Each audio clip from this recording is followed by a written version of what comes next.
Osibetano munaffe kwebaza gyotusizaako engalo bannakasanga timu ebale okutwaniriza kadde kagataliko nfuufu nze kuteesa Juju Musnemebo mulungi katandike n'ebikulu ebigalimu.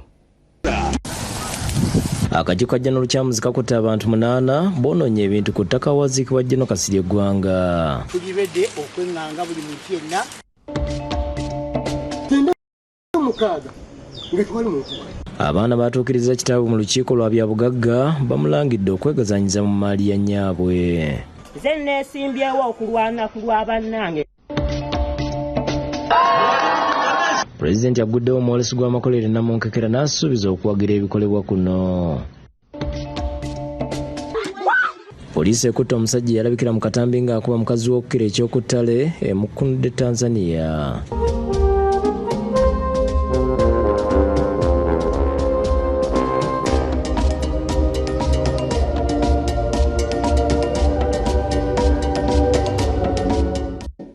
Nyongera kwebazawo nawo sinzira okutulaba mu bujjuvu agale tugatandise n'akakiiko ka General Moses Luchamus akazinzeeko bakanyama abakulemberwa yagubwa mu gye olw'okwonoona ebintu ku ttaka awaziikibwa General Kasirye Gwanga.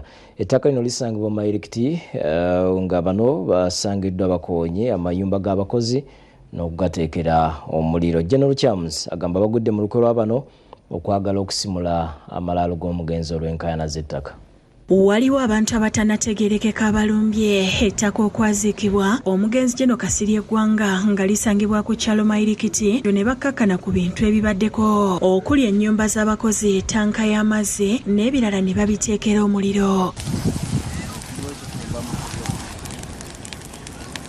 Bano tebakomyewo ko basaaye n'emisiri gy'ennyaanya n'okutema emiti omugenzi gye yaleka asimbye era abakolerawo bakitadde ku nkaayana z'ettaka era olunwe balusonze mu Ssaalongo Sendi. Bazze ssaawa 2 ez'okumakya nabatandika okuleeta abasajja muno n'akawunga kaabwe nabatandika okutema ebintu bya muzeeyi emiyembe ovakedde byonna nabatematema naja namugo nakuba wano mboko mugongo konzi nafandika bwe.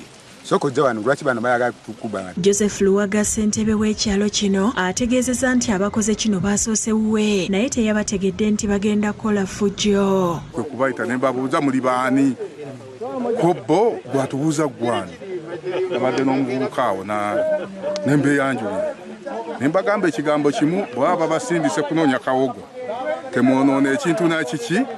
Embeera enewaliriza abasirikale n'abakungu okuva mu kakiiko k'ebyettaka mu maka g'obwa President aka Special Task Force on Land Matters and Environment akakulirwa Brigadier Moses Luchamuzi okugenda okutaasa embeera. Mu kutuuka mu kifo kino basanze abavubuka bano bakyayokera ababakutte nga babasanze n'ebisi, enjaga n'emiggo gye babadde bakozesa okutulugunya bye basanze ku faamu.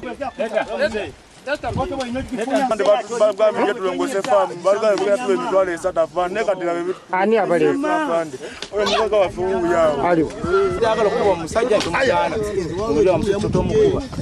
mu bakwatiddwa mwe muli ne munnamagye ku ddaalya kapiteeni eyagobwanga ye Charles Asiimwe nga kigambibwa nti yabadde aduumira. Babadde bakyali awo ne zireeta Ssaalongo Sendi akayanira ettaka lino ng'ategeezezza nti lyabwe era nti General Kasirye Gwanga yawamba liwambe. Ettaka lino ly'abannyinaze 8 bwe baadiminisituleta abazze wano tulabaani akozesa naye bali tetubamanyi. Kyokka kino batabani b'omugenzi Kasirye Gwanga okuli Moses Gwanga bakiwakanyiza nga bagamba ettaka lyonna gavumenti yalisasula. General Kasirye Gwanga teyali mubunzi teyabundabunda nti yajja ne yeesenza ku mataka g'abantu. Yasasula property era gibaddeko emyaka mingi wetukulidde ebiseera byonna. Dala mukulembeze Gwanga okuba nti asobodde okola ekisoboka ne batudduukirira ne baza General Nalweyiso. Oluvannyuma lw'okufuna amawulire g'okwatibwa kwa Kapiteeni Asiimwe, abantu abatali bamu bakuŋŋaanidde ku woofiisi z'akakiiko Emmengo ne bamulumiriza okubatulugunya n'okubatwalako ettaka lyabwe. N'atujja ku ttaka lyaffe, yajja ku ttaka lyaffe ku bijja n'azimbako ekisenge n'atupimirako bitooke byonna n'abikola ki n'abisaawa era tulemesa okudda ku kijja kyaffe. N'agamba abazimbi nti bajjako ekizimbe ekyaliko ye yali nnyumba yange mu nnaku 3 era bw'atabijjaako ajja kubimenya. Era ennaku 3 bwe zaayitawo enju yange yamenyebwa. Balajanidde General Chams okubayamba bafune obwenkanya n'asiimwe avunaanibwe. Baatugamba tumala budde omwavu takola ki tasinga musango. Asiimwe akkiriza okubeera emabega w'ebikoleddwa ku faamu y'omugenzi General Kasirye Gwanga kyokka nti eby'okutulugunya abantu tabimanyiiko. Baabagamba nti bwe muba temulina ssente ezisasula famire ya Sendi Mpaji ne Nakalanzi mubaleke bakose ettaka lyabwe. Nze sina muntu gwe nali nziguddeko omusango ate sinze ali waggulu w'amateeka. Brigadier General Chams ategeezezza nti bagudde ne mu lukwe olw'abatamanya ngamba bano okuba nti babadde baagala okusimulayo ebisigala bya General Kasirye Gwanga. Sajja twamukutte ne gurupu ye gy'akola nayo abalina ebibyambya migo biki twabazinzeeko abantu 8. Agamba Kapiteeni Asiimwe si gwe mulundi ogusoose nga bamukwata era nti ku mulundi guno waakussibwako eryanyi. Suubira nti abamenyi b'amateeka bayinza okulwanyisa gavumenti. Amagezi mangi ag'okubasalirwa era tujja kubakwata. Obukodyo bwe batandisa ate okukozesa kaakati. Disan Mutyaba yakusakidde ekkulire lino ku Lwabukedde TV. Webale nnyo Disan kyokka tukwetonderamu olw'amannya agasobyeko Brigadier Chams ate n'ekitundu ekyo tebibadde Makerere bibadde mu disitulikiti Mityana. Bwe tweyongerayo n'amalala abaana abawala abaviiridde kitaabwe mu mbeera lwakugaana kubasalira ku kibanja ne bamujjukiza nti nyaabwe ye yamuwasa era emaali gy'alemera talinaako ntuuyo ze ng'omusajja. Bino biri Kisawo Kibira mu disitulikiti y'e Kayunga. Muzeeyi Jamal Banji Bukenya abawala beyeezaalira bamutabukidde nga bakulembeddwa muwala w'omukolo Lujja Lukiya Lubega nga bamutegeezeza kati nti ebintu mwakajjadde byali bya nnyabwe Night Bayiga Kasfa eyafa mu 2003 nga yazaala abaana 12 nga ku bano 9 be ba Bukenya. Wano okusooka baali mu muzigo maama n'agula n'ejjajjaawe azaala taatawe n'ejjajja azaala maama waali wano ne bagula poloti eno maama akuŋŋaanyizeewo abaana abo nga tulya nga kuliko ab'omusajja omulala gye yasookera nga kuliko naffe. Bano beewuunyiza kitaabwe olw'okukola olukujjukujju okwezza ebintu by'abaana n'ennyumba n'agiyingizaamu omukazi omulala so nga nnyabwe yakyogeranga kaati n'akuutira bba obutatwala kifo ky'abaana. Taata atuwe ekyamaama atuveemu atuwe n'abaana babajjemu kubanga n'abaana bennyini tebatukkiriza kulinnyawo ne maama waffe tatukkiriza kulinnyawo. Taata bawulire wakati bwe bati okutandikira wano bwati asigaze ennyumba ye n'ettooyi ffe tuwetemu bwe tuti. Bino bibadde mu zooni ya Kisawo Kibira mu Kayunga Town Council mu disitulikiti ey'e Kayunga. Abaana bagamba nti baali babeera mu kiteezi wabula kasasiro bwe yabombolokoka n'agwira amayumba gaabwe n'ebintu byonna ne bisaanawo basazeewo okudda ewaabwe. Kyokka kitaabwe Bukenya ne mukyala w'omugole babasinza luti kwe kusalawo baddukire mu b'obuyinza. Kyagwa mu kiteezi era omwami byagwawo n'omwami naye yakwata lidda waabwe kubanga waaliwo ate amagezi amalala buli muntu ng'alina kunoonya wasooka kukola ki. Ekiteezi bwe yayiika baganda bange baakomawo gye ndi ne banga tugende wa taata atusalireko tube nga tusobola okukuŋŋaanirawo. Taata twajja ne tumugamba taata n'agaana. Tugende ewa chairman taata n'abamuyita yajja n'agaana tamanyiiko mwana n'omu. Muzeeyi Bukenya agamba nti ennyumba ye yagizimbanga n'ensimbi ze baakozesa yazijja mu kukima mazzi era byonna yabikwasaganyanga ne mukazi we. 97 gw'omusanvu nzijja okusamba okutabula ettaka nga natabula ekinyamukya nkuba mu bulooka ezo n'enzikuba nazo kya 98. Abaana ensonga bazisooseza ku poliisi ekola ku by'ettaka Bukenya ne yeerema bwe batyo ne bazitwala ewa Collins Kafeero ow'amaka n'ensonga z'abaana ng'ono yesitudde n'agenda ku kyalo n'atuuza abaana n'ekitaabwe okubatabaganya. Olukiiko lwetabiddwamu bakansala n'abakulembeze abalala era obwedda abaana bakomerera kitaabwe ng'akotesa omutwe. Nze neesimbyewo okulwana ku lwa bannange nange manyi zigenda kundi. Kafeero awadde abakyala amagezi okuwandiikanga ebiraamo. Ebintu byo olabe engeri gy'obigaba naawe webbaawo ebintu ogambe nti ebintu byange mbigabe bwenti baawange muwadde bwenti era omukazi wobanga wampasa nange nina okufuna gali abiri ku bintu byo wategedde bulungi nga nange wogenda okufuna abiri ku byange. Kafeera alagidde Muzeeyi Bukenya asigaze ennyumba nga n'ekitundu ekisigadde amuwadde amagezi atule n'abaana be alabe engeri gy'akibagabanyiza. Nzwereze bale nasazeewo ddala nga tusalire mwana bwe tuti ludderi baana bawala bazimbe wali bayite wali ne banga ati awali wonna bazibawo dda. Sawulo w'okulira yakusakidde ekkulire lino ku Lwabukedde TV. Ekayunga nga biri bityo President Yoweri Museveni aguddewo omwoleso gw'amakolero mu kibangirizi kya bannamakolero e Namunkekera Kapeeka mu disitulikiti y'e Nakaseke. Alaze enteekateeka zalina okwongera okuwagira ebikolebwa mu ggwanga. Kubadde kwolesana kwegulira ku byamaguzi ku bbeeyi eya wansi mu mwoleso gw'amakolero agali e Namunkekera ekisangibwa Kapeeka ogutandise olwaleero gwetabiddwako abatuuze abasuubuzi ne baminisita ab'enjawulo era nga bano baaniriza President Museveni wakati mu mizira. Asoose kulambula midaala kwe boolesereza ebintu eby'enjawulo ebikolebwa mu makolero ga kuno.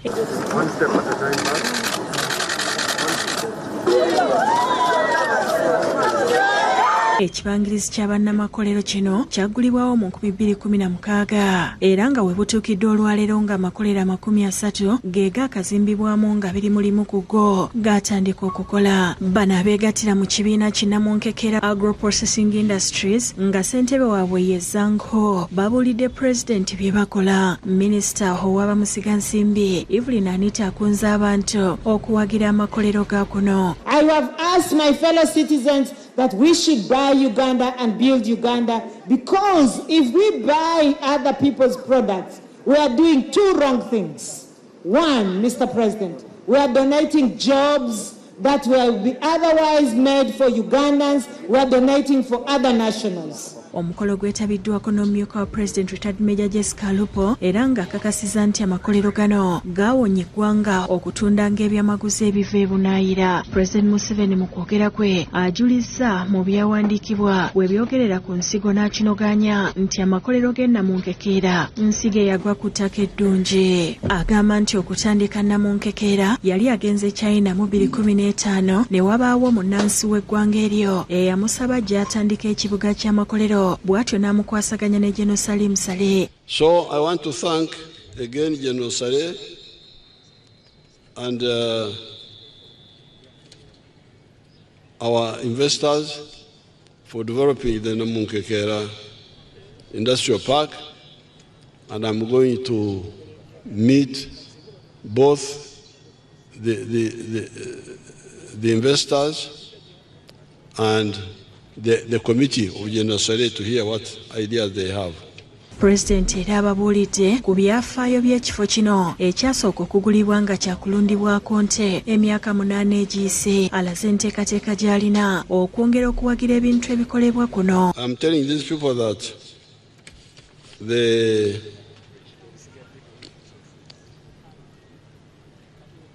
have not taken advantage of the many factories which are in the former Ruwero Triangle, which was a war zone, but now is full of factories.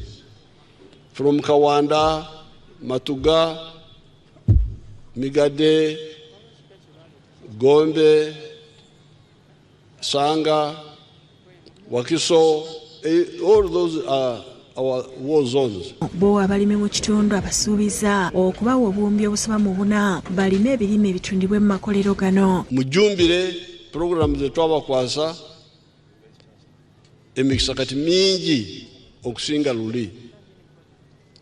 Bano abantu abajjudde wana b'amakolero bona beetaaga ebyokukozesa, beetaaga ebyokulya, beetaaga raw materials, beetaaga mukisa gw'amaanyi. Abasabye okukola ennyo beewala okuwuddisibwa.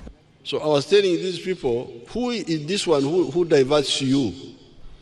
And you don't listen to the NRM message, and you don't use these advantages which the NRM has created for you. Ndowooza waliwo ababaguumaaza, ababaguumaaliza mu bitaliimu. Abantu abo ngenda kubeekenenya. Ate bayinza kwetuusa kw'ekikolimo kubanga okuwugula abantu baffe ne bataganyirwa mu mikisa egiriwo ya Uganda. Robin Anantale ne Ignatius Kamya be bakusakidde eggulire lino ku Rwabukedde TV. Ate police mu district ye Kyotera ekutte omusajja yalabikidde mu katambi ng'akuba mukyala we n'okumusambasamba oluvannyuma lw'okufuna obutakkaanya. Akatambi kano kasaasaanidde nnyo emikutu emigattabantu era koogeza bangi ebikankana.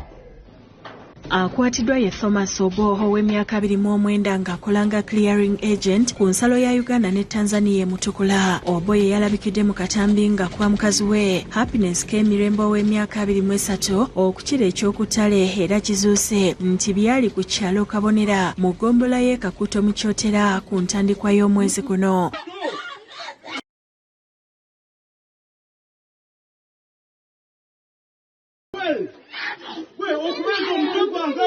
Obo poliisi emukukunudde Tanzania gye yali addukidde. Tuzuddeko Emirembe ng'onaatubulidde nti kworoba yakomawo ku makya kyokka bwe yamubuuza gy'asuze n'atandikirawo okumukuba.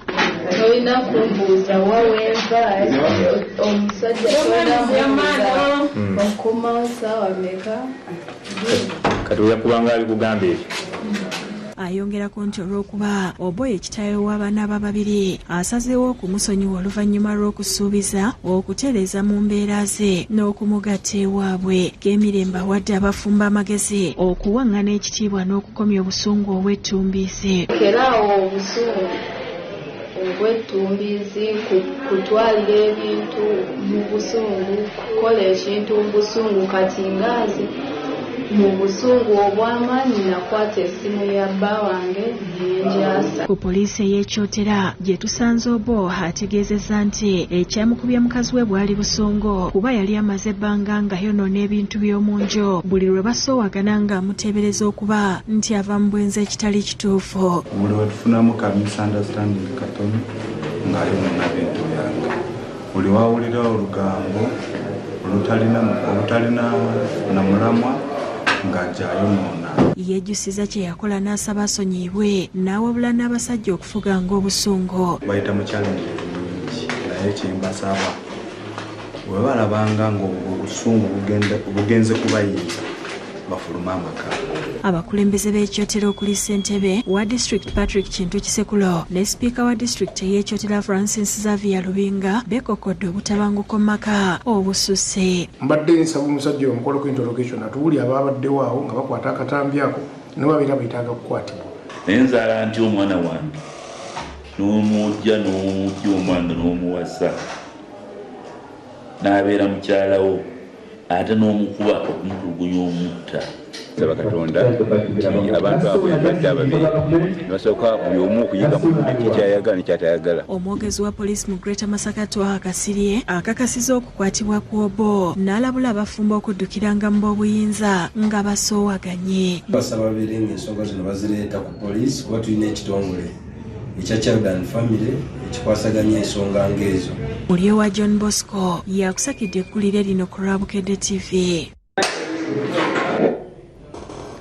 Yonga tubitadde ebbali ye minisita w'ebyenjigiriza n'emizannyo Janet Kataha Museveni akubiriza abayizi okwewala embeera ebalemesa emisomo gyabwe. Okwogera bino abadde atongoza enteekateeka y'okubangula abakulembeze abajja etumiddwa Emerging Leaders Program ku mukolo ogubaddeko ku Freedom Square, Makerere University. Minisita w'ebyenjigiriza n'emizannyo Janet Kataha Museveni okugenda e Makerere okutongoza enteekateeka eya Emerging Leaders Program ayaniriziddwa wakati mu mizira.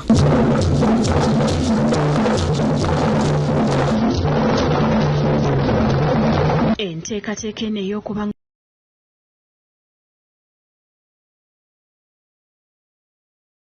abakulembeze abajja yatandika mu February w'omwaka 2023. Amyuka ssentebe w'enteekateeka eno era nga ye mukuŋŋaanya wa Vision Group ow'oku Ntiko Barbara Kaija annyonnyodde nti baagitandikawo oluvannyuma lw'okulaba abavubuka nga basoomozebwa ebintu eby'enjawulo ate nga kikoseza wamu eggwanga. Abazadde tweresa nnyo okusobola okusomesa omwana we era bw'atuuka e Makerere oba ku yunivasite yonna endala Mukono, Kyambogo, yonna gy'aba agenze oba oyagala aveemu nga muntu wa mugaso kati kyetugezaako okukola kwe kugyamu enkongeezo ezibagaana okufuuka abantu ab'omugaso mu ggwanga lyaffe. Agamba baaluubirira okwogerako n'abayizi ku nsonga ez'enjawulo okuli obuli bw'enguzi, okwewala akawuka akaleeta mukenenya n'ebiragalalagala. eya Emerging Leaders Program tuba tusobola okuyamba abaana baffe.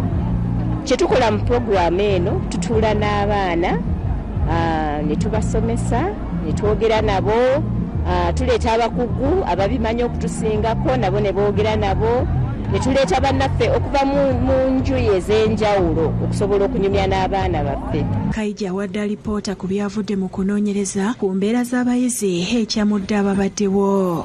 Among the interviewed first year students, 37.8 were virgins. Akulira olukiiko olufuzi olwa Makerere University Council, Lona Magala, agamba nti bagenderedde okubangula omugigi gw'abantu abamalirivu okuweereza n'okugasa ensi yaabwe. This program was birthed to curb societal moral degradation and refocus the young people on values and life principles to secure their future. Thank you once again for your heart for the children of this nation. Agamba kati batandiseewo n'essomo ng'abayizi ku yunivasite baakulisoma okumala emyaka 3. An ELT mandatory audited course that has been developed, and students will be required to take it over 3 years of their study. The course will soon be presented to the Senate for approval. Amyuka Chansala we Makerere, Professor Barnabas Nawangwe, yeebaziza Minisita Museveni olw'okutumbula ebyenjigiriza n'okuzza obujja ekizimbe ekya main building ku university. Needless to say, we have to thank you for the support in the infrastructure developments at Makerere University, particularly the reconstruction of our main building. Mu kwogera kwe Minisita Museveni yeebaziza University y'e Makerere, aba Global Summit ne Life Ministries olw'okutandikawo enteekateeka eneziza essuubi kuza abakulembeze ab'ensa.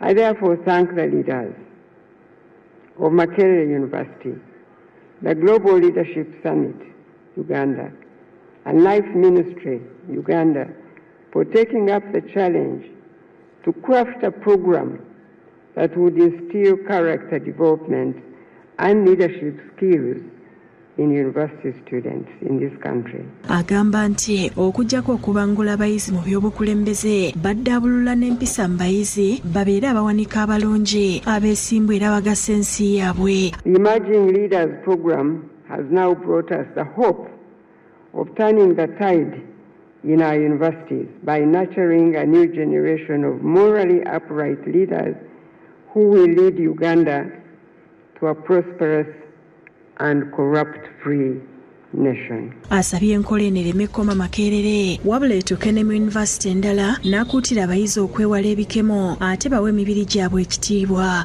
We take this initiative even further with the official launch of the Emerging Leaders Program curriculum, which will now be part of an audited course at Makerere University, as you've just heard.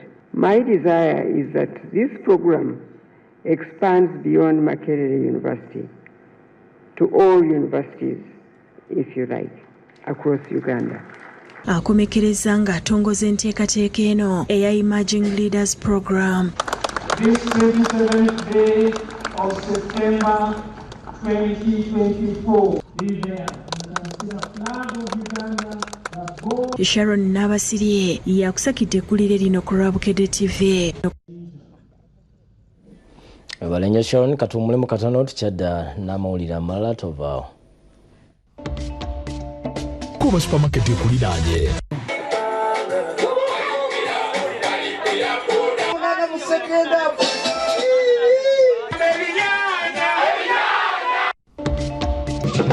Ekirala nti okutafaanana bika ffe emisango gyaffe bwe giva Ssaabalangira igenda butereevu Ssaabasajja. Tetugenda mu kkooti ya Kisekwa. Ssaabasajja yennyini yatulamula yasalawo ekyenkomerero.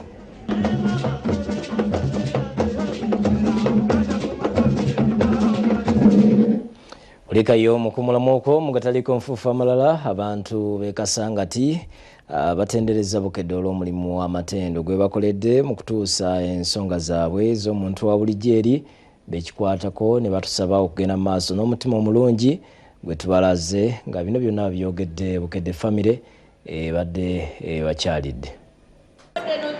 Bukedde family okole Bukedde TV, Bukedde olupapula ne Bukedde family di embootikizi basibye kasangati mu kisawe kyewampeewo gye basinkanidde abalabi baffe abasomi b'olupapula n'abawuliriza baffe. Program za Bukedde TV okuviira ddala ku kyenkya okutuuka kayisanyo ziweerezeddwa butereevu era ng'abantu bafudde essanyu nga bangi bawangudde ebirabo.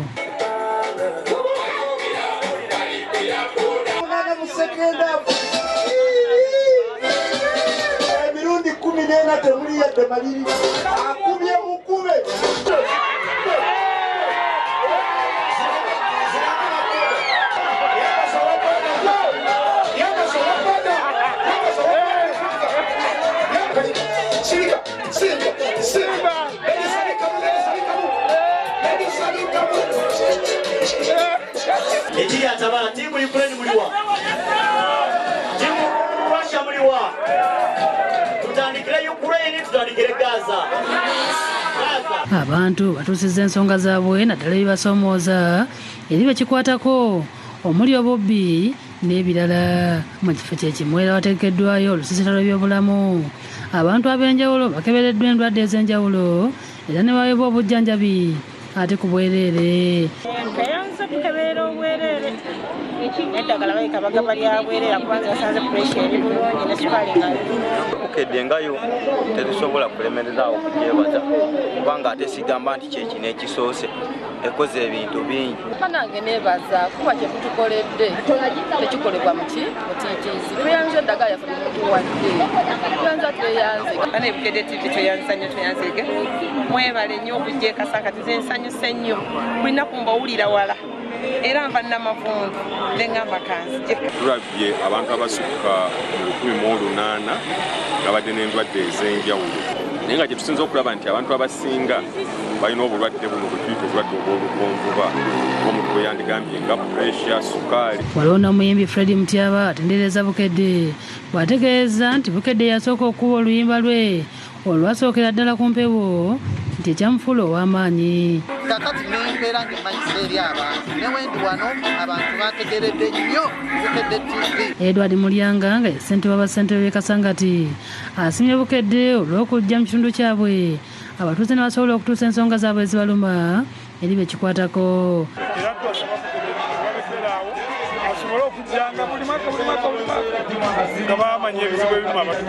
Abakulira emikutu gya Bukedde okuli TV Ronald Kaggwa n'akulira olupapula lwa Bukedde Michael Mukasa Sebowa nga wali wamu n'akulira Bukedde family di embootikizi Ronald Sebutiko basiimye abantu b'e Kasangati olw'okutwaniriza obulungi.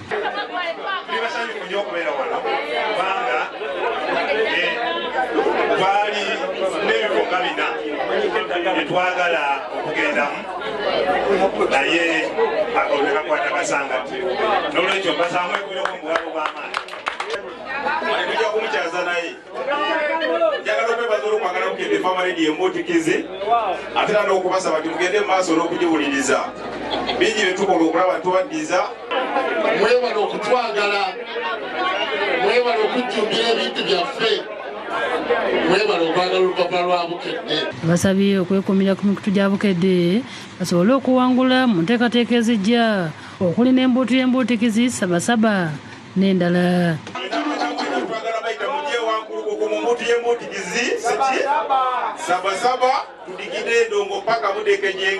David Tamale yakusakidde eggulu eno ku lwa Bukedde TV. Kale nga tukyali eyo Bukedde family yidduukiridde eddwaliro lya Kasangati Health Center 4 n'emifaliso okuva mu kampuni ya Euroform egiwerera ddala. Eno abaddukanya eddwaliro babadde ku ndaba kukikubanga babadde n'obwetaavu bungi ddala.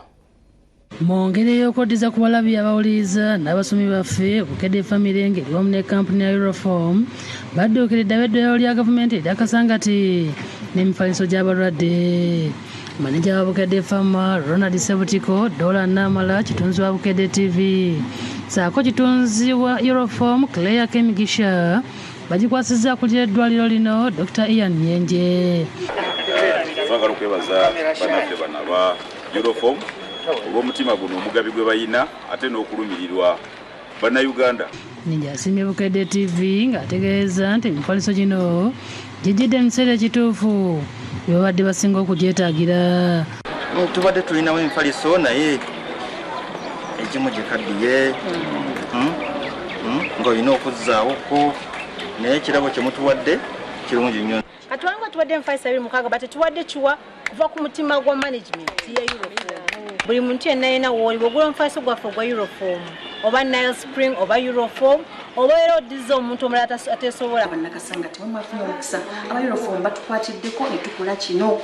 Mwongere okubawagira nabo. Entujjo y'e Kasangati evujiriddwa olw'amazzi ga Uzima KHM abatwala abantu ebweru n'abeddwaliro lya People's Medical Hospital Sakolotale Club y'e Gayaza abagabye obujjanjabi obwobwereere. Bukedde ngayo tetusobola kulemerezaawo okugyebaza kubanga ate sigamba nti kyekino ekisoose ekoze ebintu bingi. Tukozeko bwe tukebedde amaaso bagakebedde bankebera amasafu tuyanze eddagala yaffe mutuwadde. Waliwo n'omusajja asangiddwa ng'azze okufuna obuyambi ng'aliko obulemu ategeeza tazze kunoonyeza mwana we buyambi. Bakula ku baana abato amagumba abakyama so nange mumira muleese wali awo sobola okuba mu buzibu buno naye ng'eriyo nnyo omulabi asobola okulaba naye alina obuyambi bwasobola okumuawo omwana n'abaana atali buki. Mu ngeri ey'enjawulo Bukedde etondedde abasuubuzi mu katale k'e Kasangati obwaguga bwa TV basobole okugoberera byonna ebigenda mu maaso ku TV zaffe.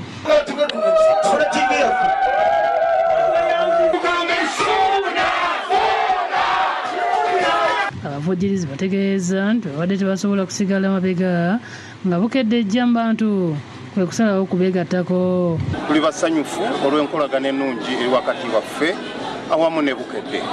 Tukowoola abantu b'e Kasangati Gayaza n'ebitundu ebiriraanyeewo tumweyunira amazzi gaffe aga Uzima. Twebaza nnyo Bukedde etuyambye nnyo okutuuka ku bantu baffe abawansi naddala okuva enkola eno ya digital migration lwe yajja okuyambako bannayuganda ogenda emitala w'amayanja okukolerayo. Tulabye abantu abasukka mu 18 nga badde n'endwadde ez'enjawulo. Michael Mukasa Sebowa ku Vision Group yeebazizza abavujjirizi olw'enteekateeka eno. Kwebaza abavujjirizi bannaffe aba Uzima mubalabi bw'eddalu we bali bannaffe aba Euroform ab'emifaliso nabo mubalabi babaddewo.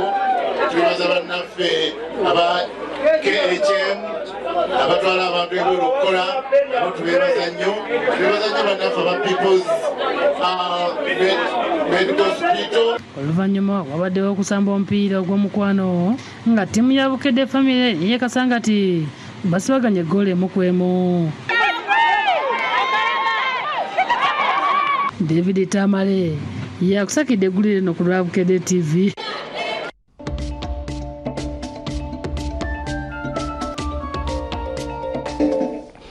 Webale kubeera naffe leero mu mboozi yaffe ey'okunoonya omusomesa asukkulumye tukuleetedde Haji Musa Mpungu Musoke akulira Masaka Senior Secondary School mu Masaka City. Asukkulumye olw'engeri gy'azzizza empisa mu bayizi n'okutumbula ebyensoma. Masaka Senior Secondary School lisangibwa mu division y'Ekimanya Kabonera mu kibuga Masaka nga liri ku musingi gwa Buyisiraamu naye nga liddukanyizibwa gavumenti. Alikulira Haji Musa Mpungu Musoke gwe tukuleetedde mu mboozi ey'omusomesa asukkulumye olw'engeri gy'akwasisaamu abayizi empisa n'okugolola ettumba abasomesa abaali bafuuka bamawale nga tebaagala kusomesa. Abasomesa baali balyogerako ebintu bingi mulimu abaana balalu somero liri wakati mu kibuga bana bakola road blocker bintu bingi nyo bali balyogerako ebiseera ebyo byali bizibuzibu abasomesa nabo basibangu. Haji Mpungu nsara y'Esseta mu Butambala ng'obusomesa yabukugukira ku Islamic University in Uganda era ng'okujja wano yava ku Bulo Parents ng'akwasiddwa woofiisi yagoba abayizi abasukka mu 200 bamawale n'abasomesa abaali babawaga n'awandiikira gavumenti n'ebakyusa ekyakyusa erinnya n'ekifaananyi ky'essomero era woolabira bino nga lyerimu kugasinzaamu abayizi abangi nga bawerera ddala 556.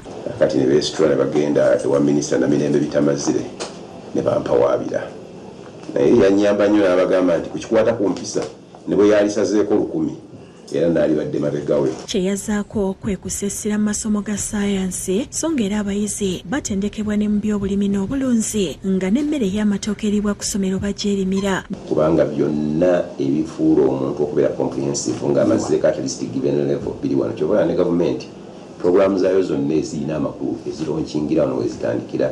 Ono yatandikira patriotism president ajja wano n'omwezi 17 omwezi ogw'omwenda. Ne mu by'emizannyo beekansa era bw'otuuka mu woofiisi ye ebikopo ebingi bye bawangudde bye bikwaniriza. Ffe essomero lyokka eritali mu kibuga oba mu metropolitan Kampala nga lya gavumenti eryali ku kikopo kya East Africa kiikyo kya mupiira tetwasooka. Essomero lino era lyateekebwateekebwa bulungi nga liriko ebizimbe bya kalina ebiwerako obuyonjo n'emiti ebirabisa obulungi. Naye ne gavumenti etuyambye kuba yina ekizimbe awo kyeyatuzimbira tujja okulaba classrooms 40 ADB program n'ebirala bingi bagenze batuwe. N'engeri abayizi gye bakolamu bigeze by'akamalirizo ebya siniya ey'okuna n'ey'omukaaga atewunyikamu. Era we are one of the best schools south of the equator. Last release to first grade wana 2022. Omulambuzi w'amasomero mu kibuga Masaka Moses Kauma Nsereko, Farim Mutebi Town Clerk w'ekimanya kabonera, Haji Miwanda Jamil memba w'akakiiko akaddukanya essomero lino n'abalala basiimye enkyukakyuka Haji Mpunguze yaleeta. Naye batuuza abaana nga 5 first grade nga 2.5 3 nimba nga muzifunye. So bw'olaba Masaka Secondary School system yayo administration yanjawulo okumparinga ku masomero amalala. Kwegamba discipline eri bweru ne mu ssomero munda. Omwana ava mu ssomero ate n'afuluma nga atambula n'empisa ze. Bino byonna byola tukola tatutuma agamba bugambi kyotuuseewa. Tudda mu infrastructures ate n'abanga ayitiridde wotunuulira geeti y'essomero eyo si gy'osuubira mu Masaka. Osuubira mu masjidi eyo si gy'osuubira mu Masaka. Embeera hali gy'atadde mu ssomero lino okulaba nga discipline nnungi nnyo. Ensoma embeera z'abaana ez'abasomesa ez'abakozi buli kimu kwegamba kitransforms akikyusizza. Yateesa ssente nnyingi nnyo mu bya sports tufuna abazannyi abalungi ne tugezaako okulaakulanya talents z'abaana. Faayo nnyo okulaba nti ttaamu egenda okuggwako nga kirisiti basaplaya bonna basasulibwa ssente zaabwe. Kibuuka Lumu yakusakidde ekkulire lino ku Lwabukedde TV. Okay. Thank you.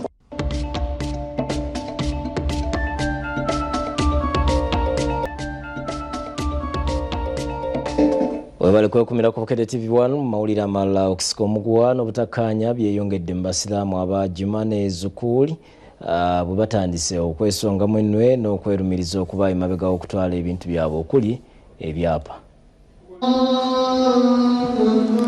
Bino byonna bibadde mu kusala Juma ku muzikiti gwa Juma ne Zukuuli ekya Ddondo Kawempe wano mu Kampala.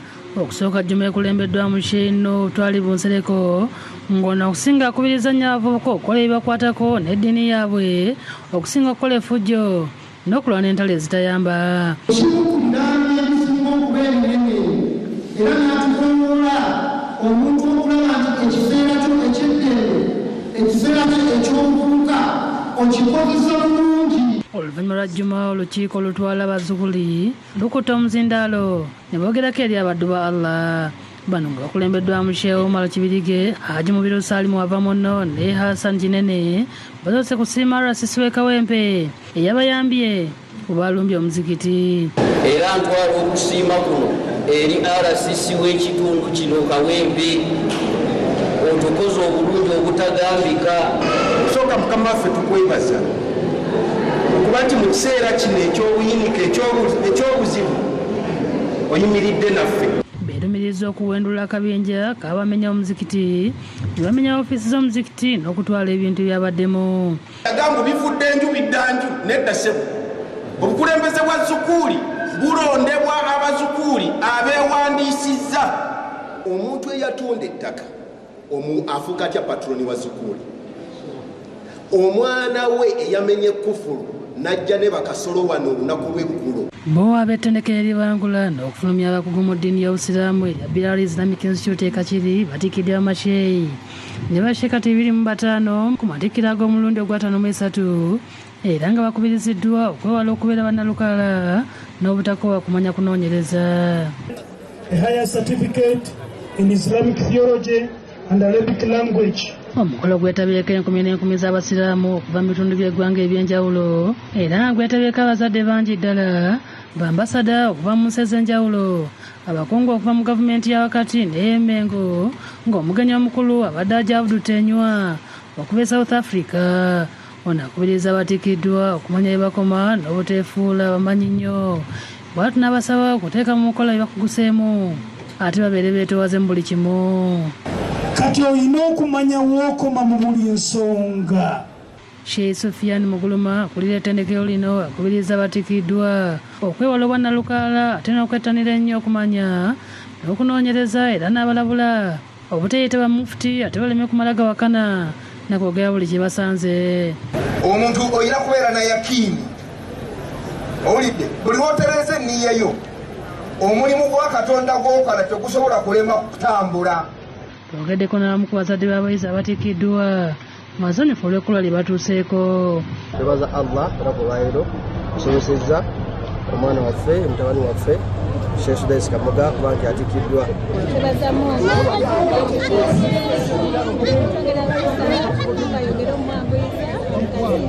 Tubayambeko mu bintu bingi bye batamanyi oba bye bamanyi nga babimanyi mu nsobi tusobole okubatereeza. Tubaza abazadde baffe okubeera nga batusobozesezza kubanga naffe batutadde mu abo abalina ke tufunyeyo mu ddiini yaffe. William Buyondo ne Joseph Innocent Senfuma bye bakusakidde eggulire eno ku lwa Bukedde TV. Atukolere omulimu.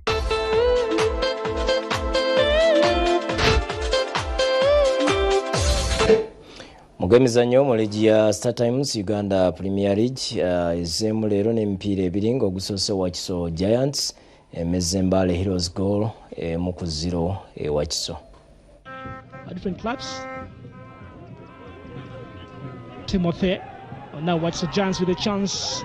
Oshawa with a good cutback, a chance here for Wakiso Giants Football Club. And guess what? Herbert Asimwe with goal number 3 in the Star Times Uganda Premier League, known as Edward Kamavinga by his teammates. Omulala oguzeewo ogusembyeyo gwe gwa KCCFC nga emeze Kitala FC goal 2-0 nga buno bwe buwanguzi bw'omutendesi Abdallah Mubiru obusoose ku ttiimu ya Kitala. It's Nana trying to make that ball through. Kwikiriza on the open. Kade, yes! Saidi Mayancho!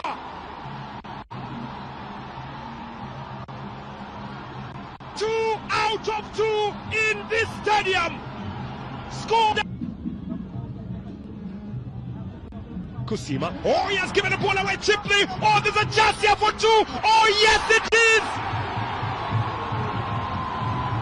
What a finish from Derek Nsibapi! That goal is awesome. That goal is beauty. Mu ngeri gye twalabyemu omuzannyo gye twagusomyemu n'okugoberera ne mu ngeri gye tugezezzaako okuba nga tukozesa omupiira ekigendererwa ky'okuba nga tukozesa omupiira nze wasinze okuba amaanyi gaffe. Tetukyetaaga okukubwa teri ategeka kukubwa mipiira ebiri giddiringana naye ogwo gwe mupiira kirungi si kirungi nti tukyagala naye kirungi nti tuluzinze emipiira ebiri egyeddiringana maybe kigenda kutuyamba okwezukusa amangu ate nekitusindika nti omupiira oguddako gutegeeza kuwangula kuba oba towangudde oba oli awo oba tolina mulimu. Ligi eddamu nkya n'emipiira ebiri nga gyonna giri mu kisaawe Nakivubo. URFC esookawo ne Mbarara City ku ssaawa 10 ez'olweggulo ate Express FC esembeyo ne Maroons FC ku ssaawa 1 ey'akawungeezi.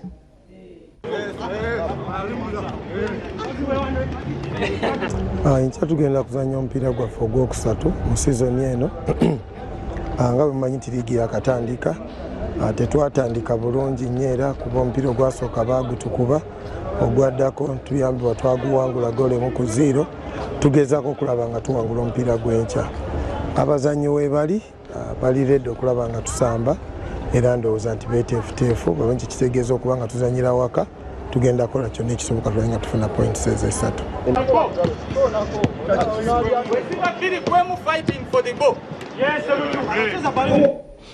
Ate mu muzannyo gw'eggaalizi empaka ttiimu y'eggwanga esibuddwa nga abagenzi Nairobi mu mpaka za Nairobi Grand Cycling Race nga za Sunday eno. Empaka z'eggaali eza Nairobi Grand Cycling Race za Sunday eno mu ggwanga lya Kenya nga Uganda egenda kukiikirwa abavuzi 6 okuva mu klabu ez'enjawulo. Abavuzi basiibuddwa leero ng'omukolo oguteekeddwa ba Junior Insurance gubadde Mengo nga baagidde entambula ya ttiimu n'obukadde 3.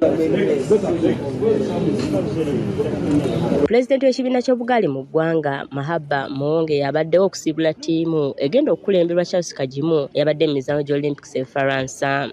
Nojja kusangayo Abakenya, ab'e Burundi, aba Rwanda gwegamba bapima standard kwe bali.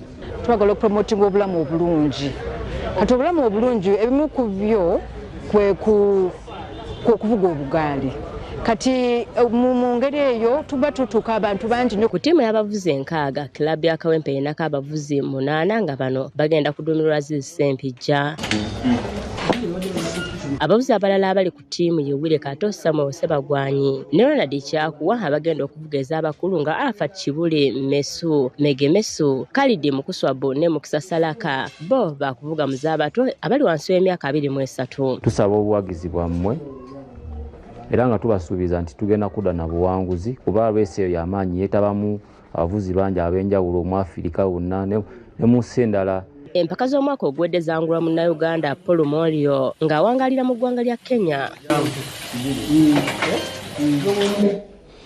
Kale tubagaliza buwanguzi bannaffe yo ligi ya Bungereza ya Premiership eddamu nkya n'emipiira 7 nga ba champion ba ligi aba season ewedde aba Man City bali ku bugenyi ate Arsenal eri waka ezanya Leicester City.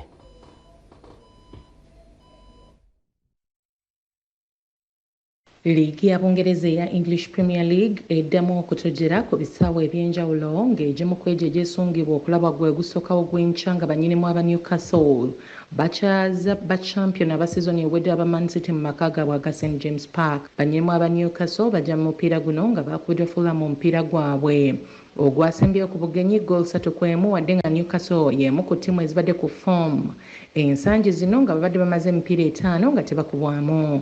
Omutendesi wa Newcastle Eddie Howe owakwesigama ku foomu yaabwe gye balina ewaka mu Premier League nga mipiira 10 ekisembyeyo ewaka tekubiddwamu. Wabula Newcastle yasemba okumega Man City mu liigi ya season ya 2005 ng'ate ng'eri wansi wa Eddie Howe ng'ate ono yakabawangulako omulundi gumu mu nsinkano 18 esembyeyo. Man City ejja mupiira guno nga ekulembedde liigi lwa foomu ennungi gy'eriko nga bano nga bakyadde bakateba ggoolo 14 wabula bano bakyaliko obusungu bwa Arsenal okubakosa amalibiri ku Sunday ewedde.